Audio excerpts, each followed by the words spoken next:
was that story about the marauding general with his motley gang.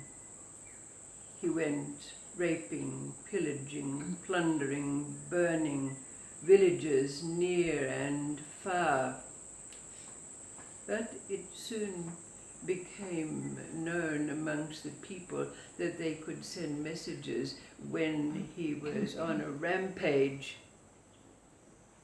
And so when the general and his band arrived, the village would be deserted, the inhabitants running for the hills to escape.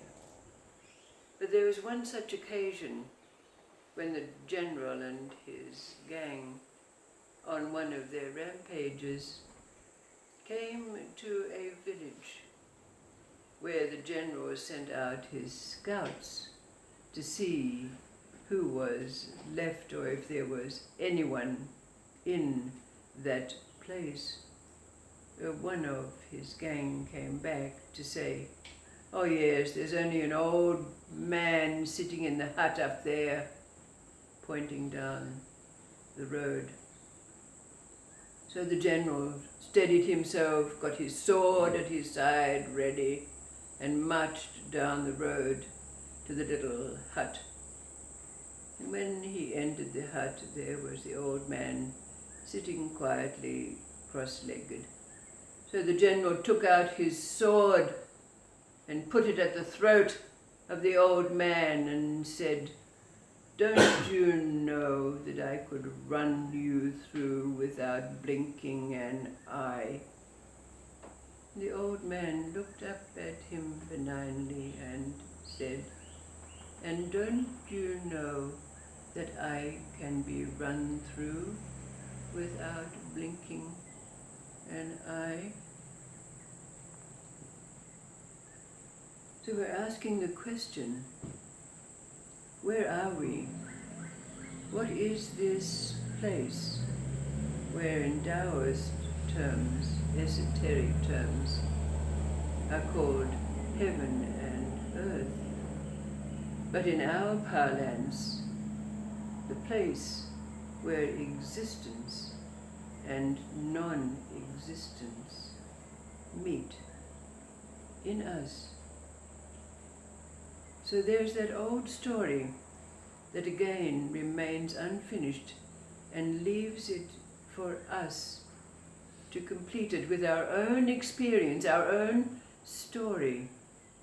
And it's that story of the great Hindu sage, Ram Dass.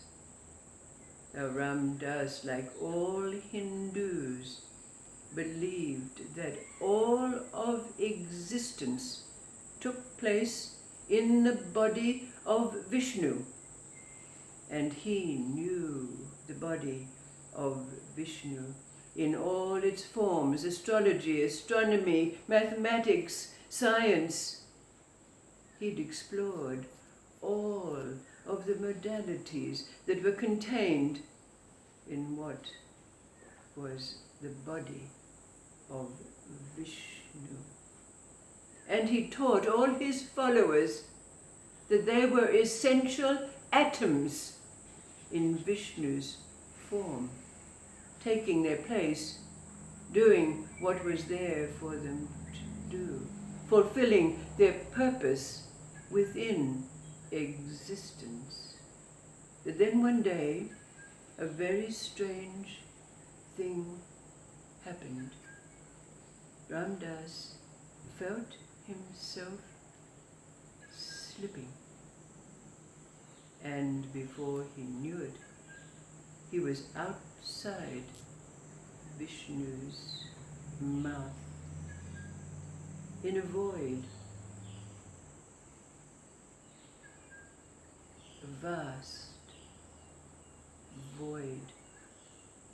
Now as he flailed around, he used all the faculties of his extraordinary mind, the mantras, the affirmations, the knowledge of the working teachings of existence to just barely recreate the body of Vishnu, and with a supreme effort to have Vishnu put out his hand and pop him back in the mouth of existence once again.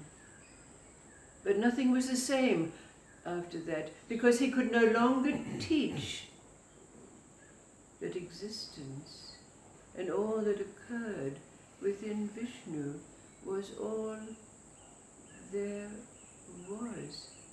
And he was never quite comfortable, although his followers and his teachings continued. And then it happened again. Without warning, he found himself slipping outside of Vishnu's mouth, out of existence, into a great abyss, a great void. He tried with all his might, with all the tools that he had learned, but no effort of mind could recreate even the faintest outline of Vishnu again. So he flailed, he floundered, desperately trying to find a filament of mind that could once again take him back into existence. But of course, he became exhausted from his efforts. No effort of mind was able to bring about a thread that would allow him to return to the body of Vishnu, life, existence. And then he became still, totally still. We could say utterly spent.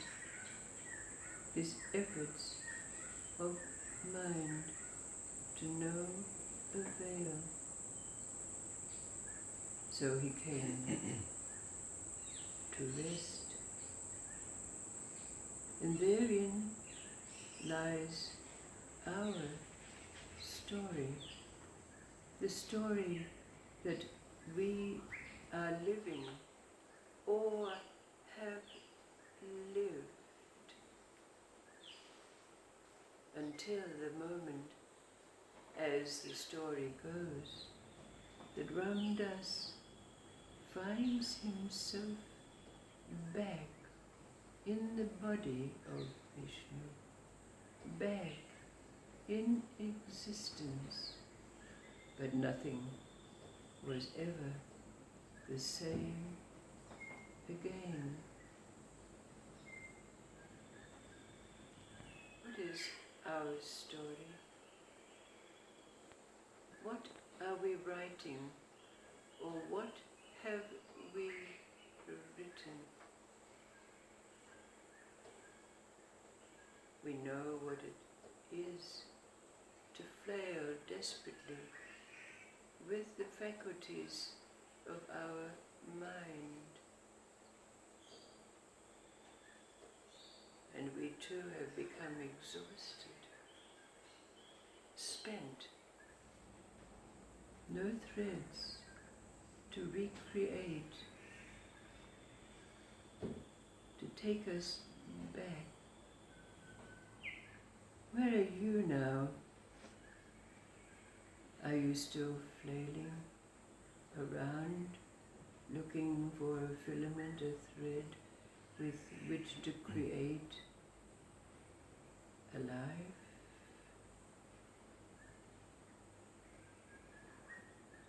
Are you spent, exhausted from the effort, and find yourself becoming still, totally still, and beginning to recognize that there is not empty, not a void, and with faculties, sensibilities,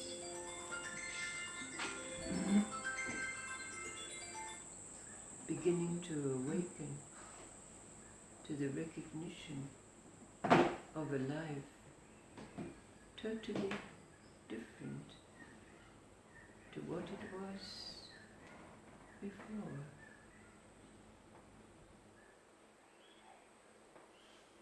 Perhaps we can make that differentiation.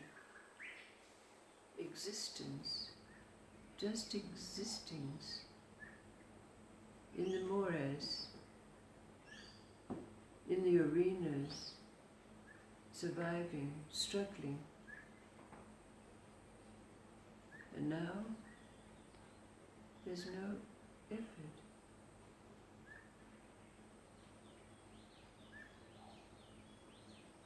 What is this place?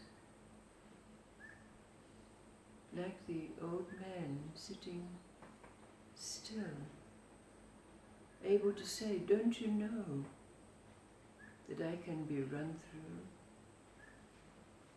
without blinking an eye? What is this place? The place where heaven and earth meet, existence and non-existence, stillness in the movement, the constant movement of life.